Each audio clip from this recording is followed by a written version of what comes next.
So let's do next question. Question number 20th. Question easy है. The sum, difference and cross product of two vectors are mutually perpendicular if मतलब sum a bar plus b bar, difference a bar minus b bar, and cross product a bar cross b bar. These are mutually perpendicular if which of this condition is true?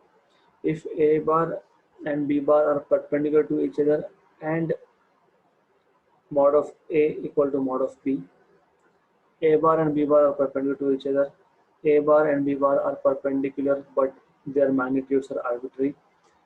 Magnitudes are equal but directions are arbitrary, right? So you have to solve this question और काफी easy सा question है ये. So how do you know which of this is correct?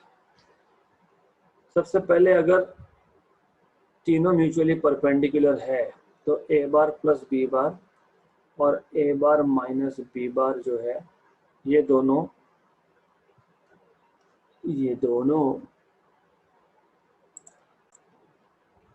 Right. तो अगर ये mutually perpendicular vectors है तो इनका डॉट प्रोडक्ट जीरो होना चाहिए. This is what we know already. तो एक चीज तो पक्का हो गई, यहाँ से इसको सॉल्व करोगे a bar dot a bar is a square. मैं अभी ज्यादा लिखूंगा नहीं ये.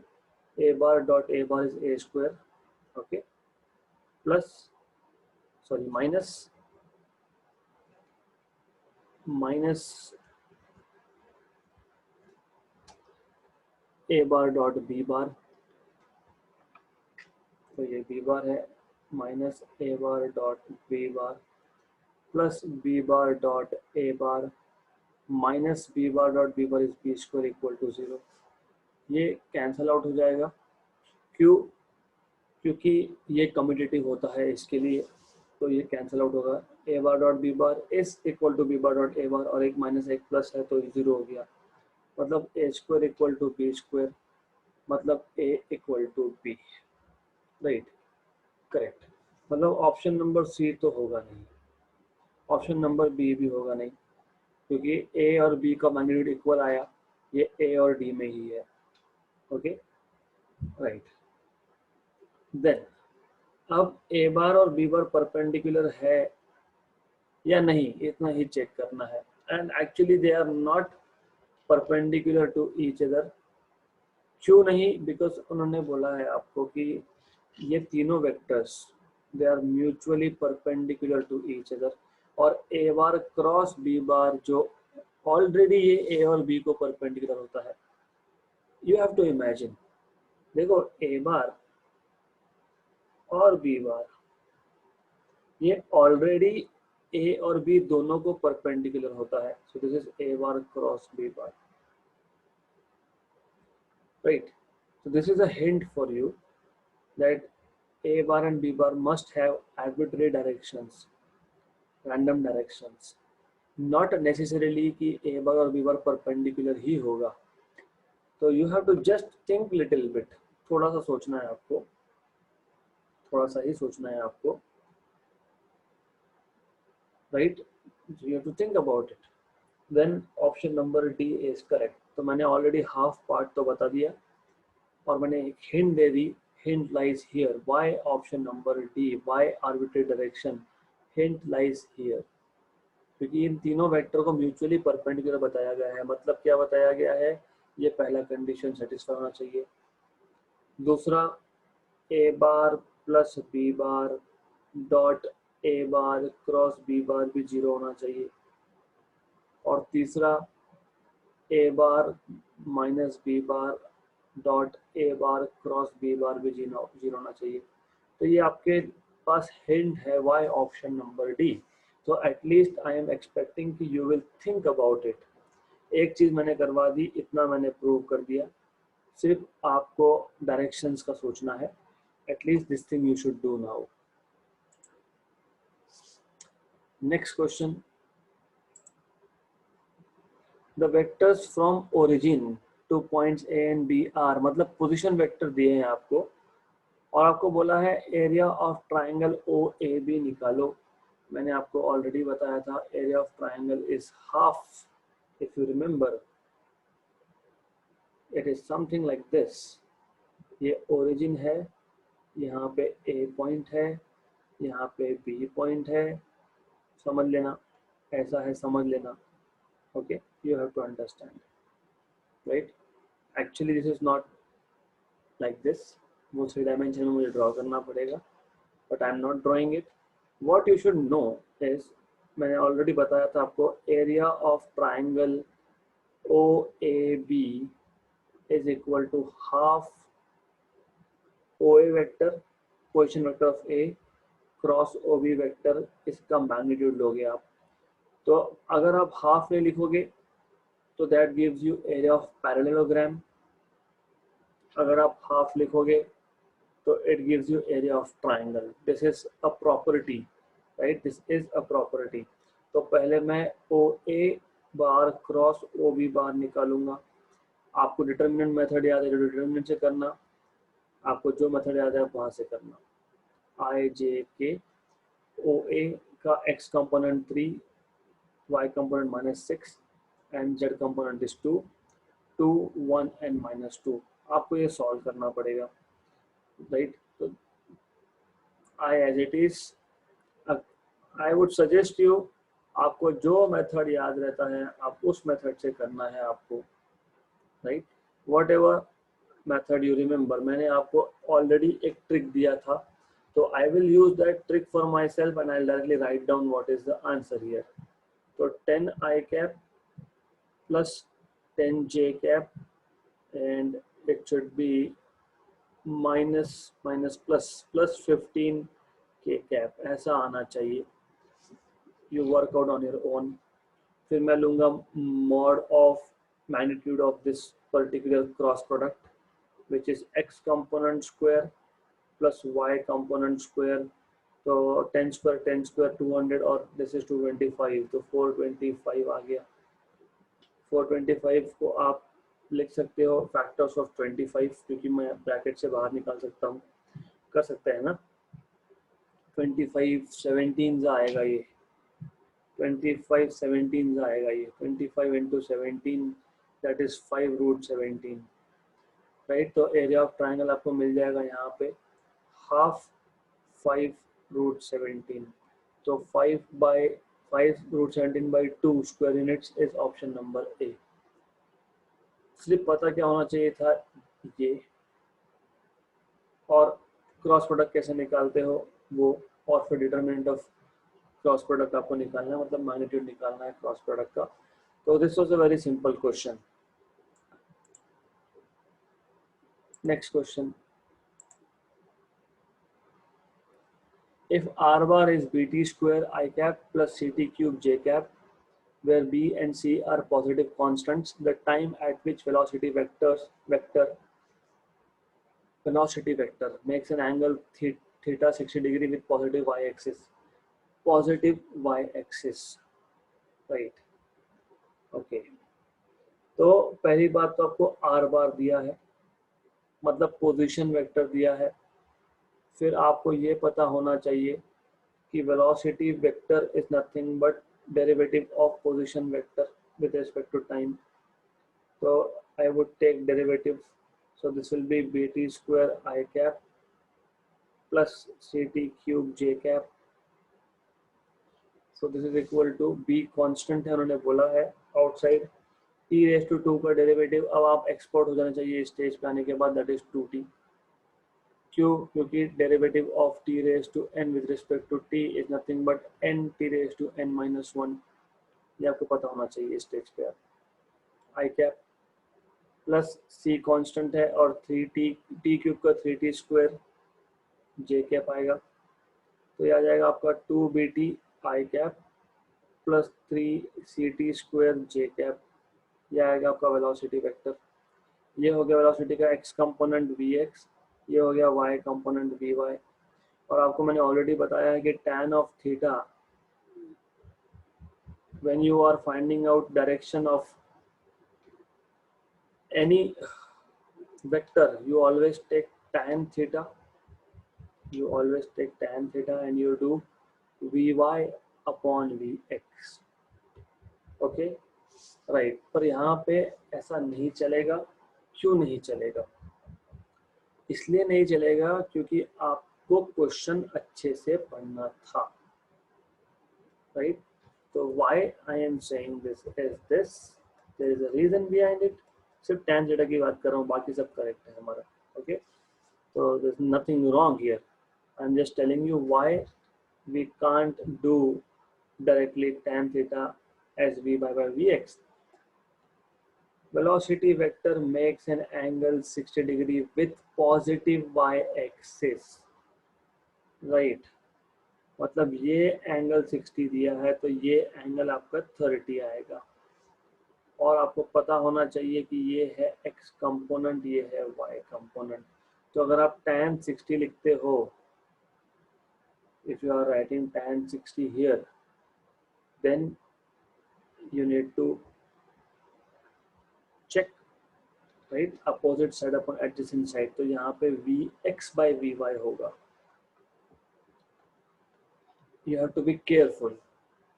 Theta 60 degree with positive y-axis, तो opposite side upon adjacent side मतलब vx by vy होगा। क्योंकि ये नीचे का जो कंपोनेंट आता है, I should draw it in some different color। ये जो x कंपोनेंट आता है यहाँ पे, ये और ये component they are parallel to each other।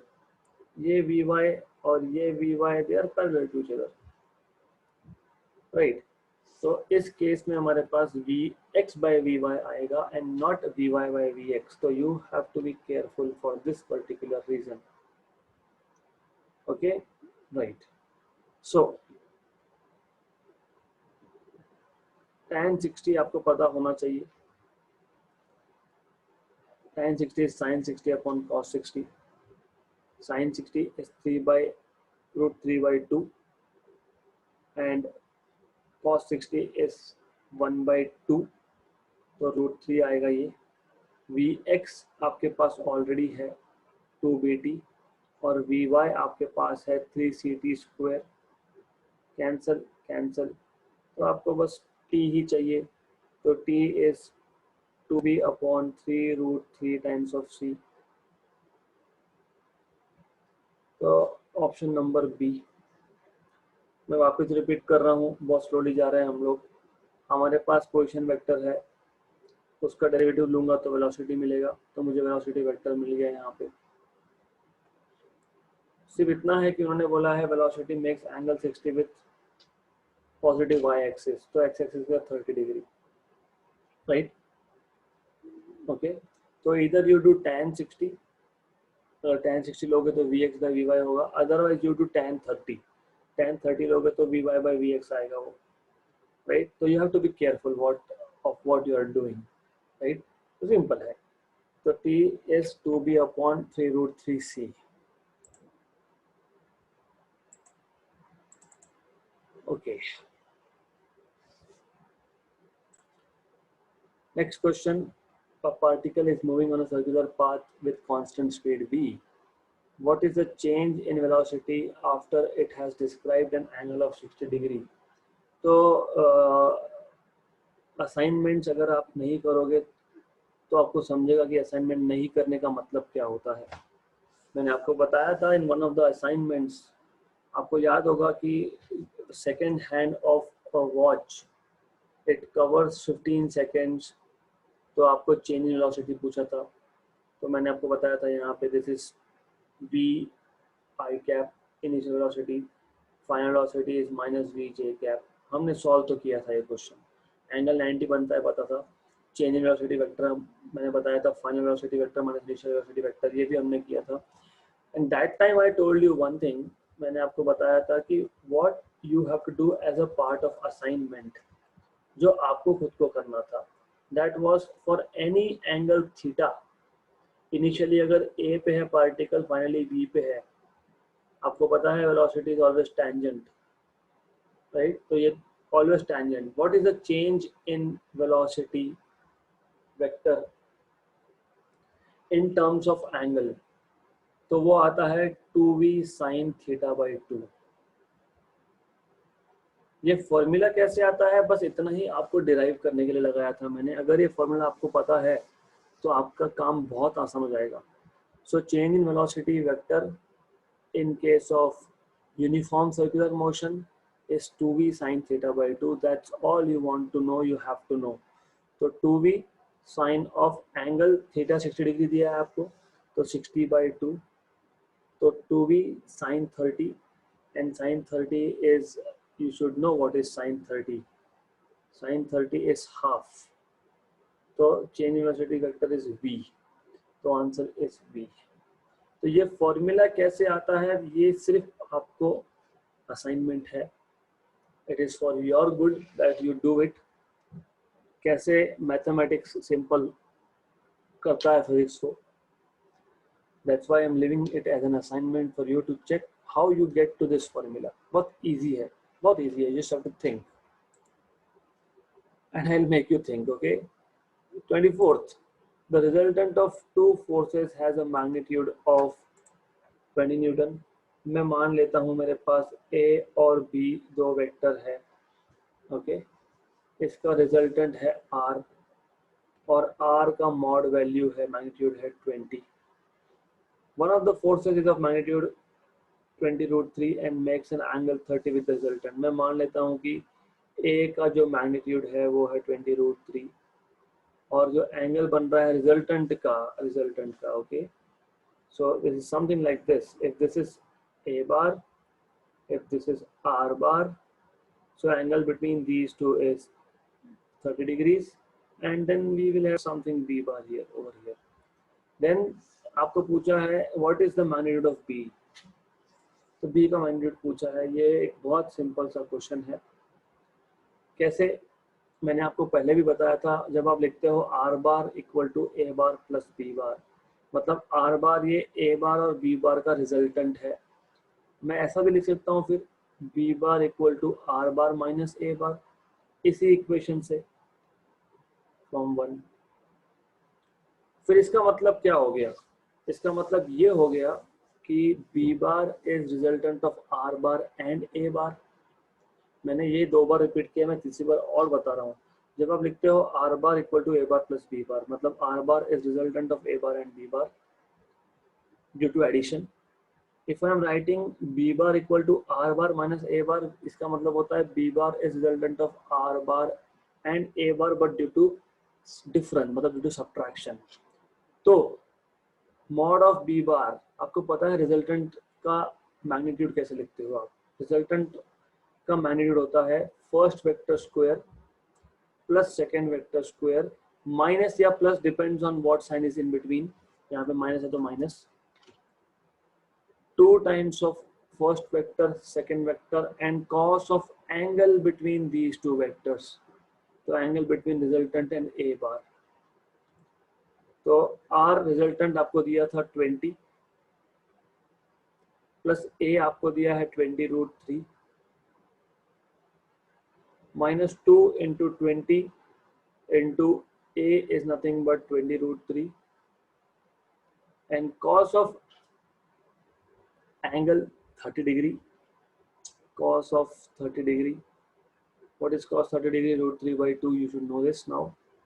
Anyways, तो ये आ जाएगा आपका 400 plus 400 into 3 is 1200। Okay, you just have to solve this. Minus 20 400 into 2 800√3, 800√3, this is √3/2 again। 1 जा 400 जा 400 into 3 is 1200 again, cancel root of 400 आएगा, that is 20 again 20 MT आ गया 20 newton, option number C, right. तो if I am writing R bar equal to A bar plus B bar, means R bar is resultant of A bar and B bar due to addition। If I am writing B bar equal to R bar minus A bar, that means B bar is resultant of R bar and A bar due to subtraction, मतलब difference basically। अगर ये पता होगा तो then you can solve the question, right? Good। एक ये method है, दूसरा method I always like that method क्योंकि सिंपल है और मैं आलसी हूँ। तो मैं क्या करता हूँ, मुझे क्या याद रहता है हमेशा, सिंपलेस्ट वन। अगर आपको याद होगा parallelogram law of vector addition, if you remember that correctly, तो उसमें हम लोग ऐसा कर सकते हैं। If I remove this diagram from here,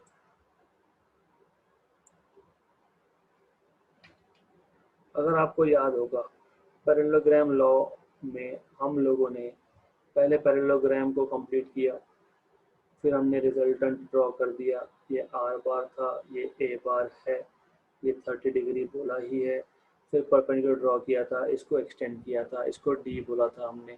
I don't care for names, बात ऐसा है कि tan ऑफ अल्फा, ये एंगल को अल्फा बोला था हमने। अगर याद होगा तो ये था b cos theta upon a plus b sin theta upon a plus b cos theta. Okay, then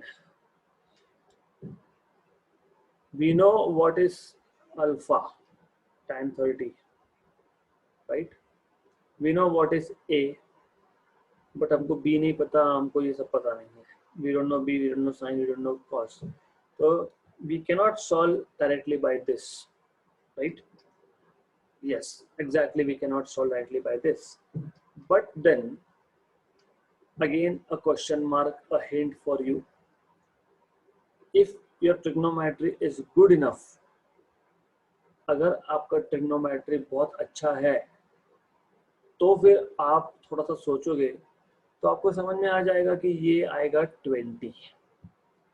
that is again left as an assignment for you, क्योंकि you have to think and make your own techniques. तो what I am saying is resultant 20 newton, एक vector 20√3 newton, तो दूसरा vector 20 Newton ही आएगा। Resultant अगर 20 है, एक vector 20√3 है, तो दूसरा वेक्टर 20 ही आएगा।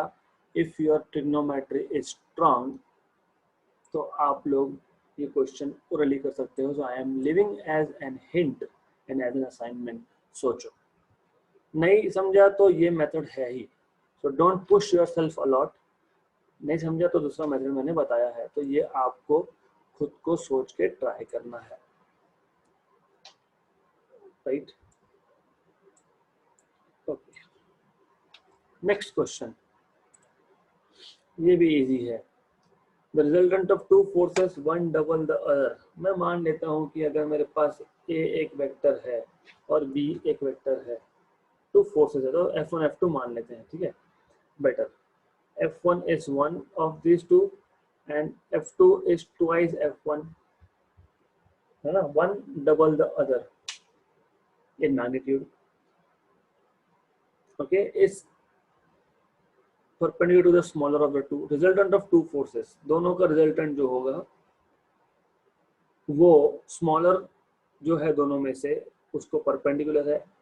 अगर मैं दिख ही रहा है ना यहाँ से, we can see that F1 is smaller than F2 because F2 is 2 times of F1। Question अच्छे से पढ़ लेना। The resultant of two forces, one double the other in magnitude, is perpendicular to the smaller of two forces. क्या perpendicular? Resultant perpendicular. So you have to be sure here. They are telling you resultant is perpendicular to the smaller one, and smaller one is F1 here. So definitely F2 will be somewhere. F2 will be somewhere here. Definitely. The angle between two forces is, इन दोनों में angle हमने पहले solve करके रखा है। Question 120 degree है, ये हमने सॉल्व किया हुआ है question. We have already done this, right? कैसे? Easy. What is r bar? F1 bar plus F2 bar. क्यों? क्योंकि बोला ही है ना, रिजल्टेंट है F1 F2 का, और ये रिजल्टेंट किसको परपेंडिकुलर है। मैंने तीसरी बार ले रहा हूँ ये क्वेश्चन में। पहली बार मैंने आपको लॉन्ग मेथड बताया था, दूसरी बार मैंने आपको डॉट प्रोडक्ट बताया था। मैं अभी भी आपको डॉट प्रोडक्ट ही बताऊंगा क्योंकि I want you to remember this. Resultant और F1 बार परपेंडिकुलर है, मतलब डॉट प्रोडक्ट 0 है, राइट। रिजल्टेंट मतलब F1 बार प्लस F2 बार होता है, डॉट विथ F1 बार ये 0 है। F1 बार डॉट F1 बार आपको पता है क्या होता है, F1 square. F2 bar dot F1 bar is F2 F1 cos theta,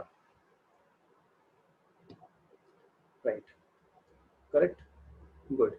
Then you know one more thing, and that is F2 is 2 times of F1.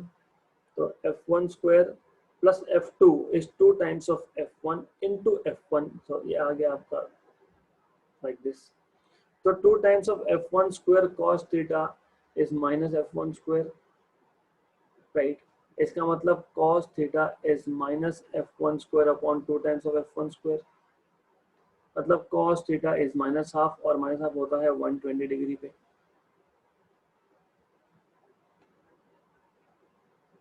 खत्म। There are other methods, yes, but I like this way of doing, क्योंकि मुझे पता है कि when two vectors are perpendicular, their dot product is 0. So I prefer this way. And when two vectors, resultant of two vectors is basically F1 bar plus F2 bar, ये पता होना चाहिए. So if you know only this thing and this thing, the question is solved. Okay, so we are moving to fourth set of vectors. Only 5 questions in this set. That's it. No more. एक सिर्फ slide touch देना था मुझे कि vectors का use chemistry और physics में कैसे होता है, तो that's why I kept it this a small set of 5 questions, just tell you wherever possible how do we use vectors in physics and chemistry. आगे और क्वेश्चंस आएंगे, but then they will be topic specific, जैसे electrostatics में use होगा, gravitation में use होगा, okay.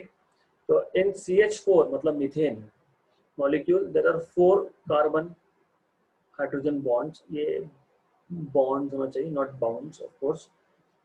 तो carbon है और 4 हाइड्रोजन है, तो 4 CH के 4 बॉन्ड बनेंगे, और वो basically angle is, this is tetrahedral geometry, तुम सीखोगे बाद में ये सब, तो टेट्राहेड्रल मतलब बता देता हूँ आपको। So it is like one edge goes here, other is here, and is here, and other is like at the back. Sorry, but I cannot draw it on here. Basically angle between any two bonds is something like 120, ऐसा कुछ बनता है वो, something like that. I don't remember the value now, something like that. Okay, so if the two adjacent bonds are in direction, मतलब ये जो bonds है वो in the form of vector दे दिया, तो मैं एक को ए वेक्टर मान लेता हूँ, आई कैप प्लस जे कैप प्लस के कैप, दूसरे को मान लेता हूँ आई कैप माइनस जे कैप माइनस के कैप। तो find the angle between these two bonds. अभी एक में जो एंगल आएगा वही सब में आता है नॉर्मली, तो आपको एंगल निकालना है तो सिर्फ कॉस थीटा लेना है आपको, पता है आपको कैसे लिया, ये इजी है। A bar dot B bar is a b cos theta, है ना, तो cos theta is a bar dot B bar upon a b, तो ये तो इजी है। A bar dot B bar क्या, A X B X plus A Y B Y plus A Z B Z upon A का magnitude पता है आपको, A X square plus A Y square plus A Z square, और B का भी पता है आपको, B X square plus B Y square plus B Z square. तो you know ax is 1 1, ay 1, az 1, and bx is 1, by and bz are minus 1, so 1 into 1, 1 into minus 1, 1 into minus 1, right, simple, upon ये तो same ही आएगा, 1 square plus 1 square plus 1 square, 1 square plus minus 1 का square plus minus 1 का square, so that is simple, pretty simple। Plus 1 minus 1 गया, एक minus 1 ऊपर बचा, नीचे √3 आ गया, तो theta is cos inverse of -1/3, option number D. So this, using vectors you can find angle between two bonds if they are, if you know the position vectors या फिर if you know the bonds in terms of vectors, तो आप कर सकते हो ये. Then अगला question, a point moves according to the law x equal to 80 and y equal to x equal to 80 and y equal to 81 minus alpha t, where a and alpha are positive constants and t is time. Find the moment at which velocity vector and acceleration vector is pi by 4. देखो ऐसा है, ये 2 dimensional motion है. तो अगर आपको याद होगा, मैंने इंटेंशनली इन डिटेल लिया था आपका 3rd chapter motion in a plane. Detail मैंने motion in a straight line सिखाया पहले बहुत डिटेल्स में, जबकि इतना ज़्यादा आपके टेक्स्ट बुक्स में नहीं था, but I took it because you need it here. Right, फिर हम 2 डायमेंशन में गए थे. यहाँ पे आपको याद होगा, instantaneous velocity of a particle moving in 2 dimensions v bar is given by dx by dt I cap plus dy by dt j cap. ऐसा मैंने लिख के दिया था. राइट, हम जब 1 डायमेंशन से 2 डायमेंशन में गए थे तब हमने ऐसा लिखा था 2 डायमेंशन के लिए. तो अगर मुझे v bar चाहिए तो मुझे x का derivative with respect to time मतलब 80 I कैप प्लस y का डेरिवेटिव मतलब derivative with respect to time of 81 minus alpha t j cap करना पड़ेगा. पहला डेरिवेटिव तो इजी है, a कांस्टेंट है, dt बाई dt 1 हो गया तो a I कैप आ गया. दूसरे में एक बाहर निकाल लो, अप टू यू, a बाहर निकालो या मत निकालो या ब्रैकेट में मल्टीप्लाई कर लो. लेकिन then t into 1 is t minus t into alpha t is alpha t square j cap. तो a I cap plus a, अगर a कॉमन निकाला तो you have to be careful. a अगर आपने डेरिवेटिव के बाहर लिखा है तो you have to be careful, extremely careful. dt by dt is 1 minus derivative of alpha T square. तो मैं यहाँ लिख देता हूँ फॉर योर कन्वीनियंस, पहले एक बार dt बाई dt लिख देता हूँ, फिर समझेगा आपको कि ये 1 आएगा j cap. a I cap plus a dt by dt is 1, alpha constant, T square का डेरिवेटिव मैंने आज ही बताया 2t होता है, तो 2 अल्फा t आ गया j cap. Good, good enough. हमारे पास मिल गया v बार. हमको क्या बोला है, find the moment at which velocity vector and acceleration vector is at pi by 4 angle. तो मतलब अभी एक्सेलरेशन निकालना पड़ेगा. तो एक्सेलरेशन होता है dv बार बाई dt. मतलब वापस से एक बार डेरिवेटिव लूँ मैं, लेना ही पड़ेगा, बोला है तो क्या करेंगे. a I cap plus a 1 minus 2 alpha t. मैं एक काम करता हूँ, I don't like to increase my work, so I will reduce my work. What I will do is v bar is equal to a common I cap plus 1 minus 2 alpha t j cap. तो अभी derivative लेते वक्त थोड़ा सा काम मेरा हो जाएगा आसान. I cap plus 1 minus 2 alpha t j cap. तो a bar is equal to, अभी कंफ्यूजन होता है ना, ये a पॉजिटिव कांस्टेंट है, ये a एक्सेलरेशन है, तो मैं इसको ACC बोल देता हूँ. This is acceleration, okay, right. a outside derivative. अब जब मैं पहले टर्म का डेरिवेटिव लूंगा मतलब i कैप तो सिर्फ डायरेक्शन है, i कैप के साथ 1 मल्टीप्लिकेशन हो रहा है, तो ये 0 हो जाएगा क्योंकि डेरिवेटिव ऑफ 1 मतलब कांस्टेंट का derivative 0. i cap just gives you direction, d dt of 1 minus 2 alpha t j cap. Okay, so acceleration vector is a, derivative of 1 is 0 0. Again derivative of 1 in the second term is 0 0. फिर minus 2 alpha t का derivative आएगा minus 2 alpha only with j cap, क्योंकि 2 alpha constant outside derivative of t with respect to t is 1. acceleration vector is -2a alpha j cap. Then हमको क्या बोला है, इन दोनों में एंगल π/4 किस टाइम पे, मतलब v बार डॉट एक्सेलरेशन बार डॉट एक्सेलरेशन वेक्टर का बार, that is nothing but we know what is that dot product का definition, v acc cos of theta, where theta is the angle between these two, जो π/4 दिया है. v bar dot acc bar, v bar आपके पास already है, ये आपके पास v bar है a I cap. By the way मैं ये सब नहीं लिखने वाला, मुझे पता है दो वेक्टर का डॉट प्रोडक्ट कैसे लिया जाता है, दोनों का एक्स कंपोनेंट को मल्टीप्लाई करो, दोनों के वाई कंपोनेंट को मल्टीप्लाई करो. एक्सीलरेशन में एक्स कंपोनेंट आई कैप तो है ही नहीं, तो मल्टीप्लाई क्या होगा फिर, सिर्फ वाई कंपोनेंट. वाई कंपोनेंट क्या है, v का a 1 - 2 अल्फा t, और यहाँ पे क्या है -2a अल्फा, बस मल्टीप्लाई होगा Y component equal to v का magnitude. How do you find out v का magnitude, under root of, if you are getting little confused, let me do this. What is v magnitude, under root of x component square of v plus y component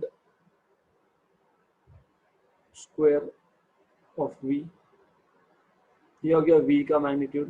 a का magnitude तो सिर्फ आपके पास एक ही component है, उसका under root कर लो, तो under root कर लेंगे, -2a अल्फा, ये अंडर रूट में जाएगा, -2a अल्फा का square into cos of π/4, cos of π/4. Good enough. पूरा सॉल्व करना पड़ेगा आपको ये, you have to do it, there is no other option. I am going to skip few steps, few of them, जैसे cos of π/4 1/√2 आता है, मुझे पता है. मैं कुछ स्टेप्स को स्किप करके एक स्टेप पे आ रहा हूँ, 2 1 - 2 अल्फा t स्क्वायर, मतलब मैंने स्क्वायर कर लिया क्योंकि रूट नहीं दिख रहा अभी यहाँ पे, इक्वल टू 1 + 1 - 2 अल्फा t का square. You have to simplify this step for your own satisfaction. करना पड़ेगा, इसको सॉल्व करना पड़ेगा. कैसे, ये 2 1 - 2 अल्फा t मतलब a - b bracket square, you have to solve this. a square -2 × 1 × second term, that is 4 alpha t plus 4 alpha square t square. ये सारा का सारा सॉल्व करके आपको लाना पड़ेगा, which I am not putting my time in because this is you are supposed to do. तो finally सब सॉल्व करके आपको t = 1/अल्फा आना चाहिए था, ऑप्शन नंबर ए. देखो हमने क्या किया, हमने ये किया कि हमारे पास x और y दिया है, हमने वेलोसिटी बना लिया, derivative of x i cap plus derivative of y j cap. फिर हमने वेलोसिटी से एक्सेलेरेशन बना लिया, फिर हमने डॉट प्रोडक्ट लिया क्योंकि हमको बताया गया है कि वेलोसिटी और एक्सेलेरेशन में एंगल है π/4. फिर हम लोग सॉल्व करते गए और t 1/अल्फा मिला. Right, good, very good. Okay, बहुत बड़ा क्वेश्चन है, इंपॉर्टेंट क्वेश्चन है for both. Okay, but shortcut exist करता है, यस करता है. कैसे करता है, सिर्फ y = 81 - अल्फा t पे ध्यान होगा, तो इस पे ध्यान होगा तो फिर तुम्हें समझेगा y मतलब डिस्टेंस, तो 80 - a अल्फा t स्क्वायर बराबर, गुड. और x = 80, फिर डायमेंशनल एनालिसिस इसलिए सीखते हैं हम लोग. मुझे पता लग गया कि a का डायमेंशन क्या आएगा, क्या आएगा, x/t. x क्या है, डिस्टेंस है, t क्या है, टाइम है, बराबर ना. मतलब ये आ गया आपका L1 t - 1. अगर a पता है तो फिर आपको ये भी पता है कि a alpha T square ultimately तो डिस्टेंस ही होगा, क्योंकि y मतलब डिस्टेंस। फिजिक्स में क्या करते हैं हम लोग, हर एक टर्म का डायमेंशन सेम लिखते हैं, तो y मतलब डिस्टेंस, तो a अल्फा टी स्क्वायर भी डिस्टेंस, और a तो मैंने ऑलरेडी निकाल के रखा है। मैं ये यूनिट से भी कर सकता हूँ, मैं आपको डायमेंशन बता रहा हूँ just for the sake of understanding कि तुमको पता करना है ये। तो मुझे अल्टीमेटली चाहिए अल्फा। अल्फा क्या आएगा, y के dimensions upon A T square के डायमेंशंस अपॉन a और टी स्क्वायर के dimensions. Do I know dimensions of y? Yes, L1. Do I know a के dimensions? Yes, L1 t minus 1, और ये आपका आ गया t minus t plus 2 basically, क्योंकि t square नीचे है तो t plus 2 आ गया। Cancel and cancel, correct. t raise to plus 1 ऊपर जाके t raise to minus 1, right, correct.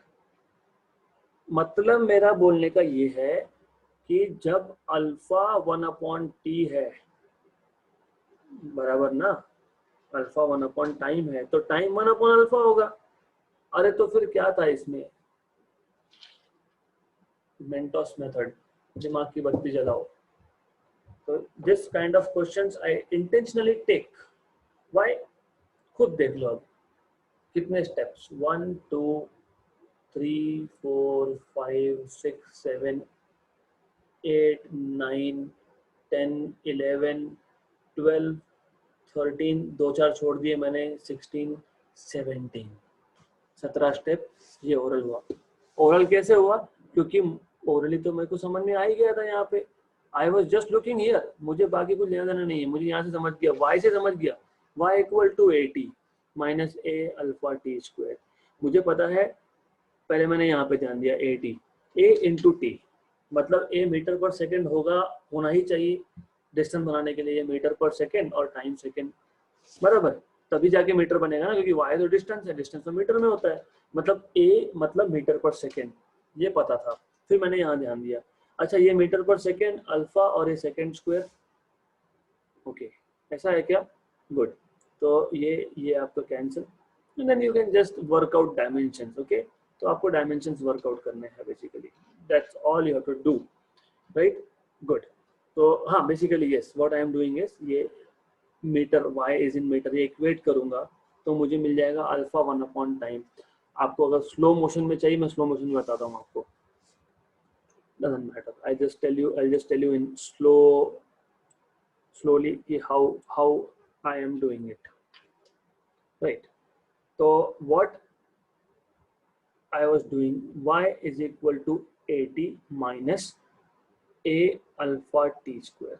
मुझे पता है कि y के यूनिट्स मतलब डायमेंशंस और at के डायमेंशंस मैच होंगे ही होंगे। मुझे ये पता है कि y के डायमेंशंस और a अल्फा टी स्क्वायर के डायमेंशंस भी मैच होने चाहिए, होने ही चाहिए। क्यों होने चाहिए, मैं बता चुका हूँ, फिजिक्स में कभी भी एक इक्वेशन में 10 टर्म्स होंगे, 100 टर्म्स होंगे, 1000 टर्म्स होंगे, सबके डायमेंशंस एक ही होते हैं। फिजिक्स चल रहा है मैथमेटिक्स में। तो यहाँ से मुझे a के डायमेंशन मतलब a के यूनिट मिल गए। What is a, y by T, what is y, metre and second. अब मैं ये a मतलब मीटर पर सेकेंड मैं यहाँ पे यूज कर लूंगा, y मतलब मीटर में, a मतलब मीटर पर सेकेंड में, अल्फा तो फाइंड ही करना है, राइट, ऑप्शन में है, t मतलब सेकेंड स्क्वायर में, मीटर मीटर कैंसिल, ये कैंसिल, तो अल्फा क्या आएगा, 1/सेकेंड, 1/सेकेंड मतलब 1/टाइम, तो टाइम क्या हुआ 1/अल्फा। तो आपको क्या मिला ultimately, time is equal to 1/अल्फा, ऑप्शन नंबर ए, खत्म, राइट। तो I would just tell you that you don't have to just follow what general textbooks give you, general आपको जो बताया जाता है ऐसा ऐसा करना है, वैसा वैसा करना है, ऐसा वैसा नहीं करना है। हमने अपना खुद का थोड़ा सा जो पहला चैप्टर सीखा है उसको यूज करना है, ओके, गुड। नेक्स्ट क्वेश्चन, और वो करना है, and I want you to use what we have learned.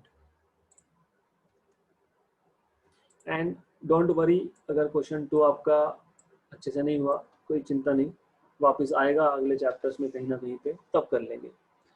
A particle moves in X Y plane, the position vector of particle at any instant of time t is. तो आपको position vector दे दिया r bar as 2t i cap plus 2t square j cap metre. Of course the rate of change of theta at time t is equal to 2 seconds.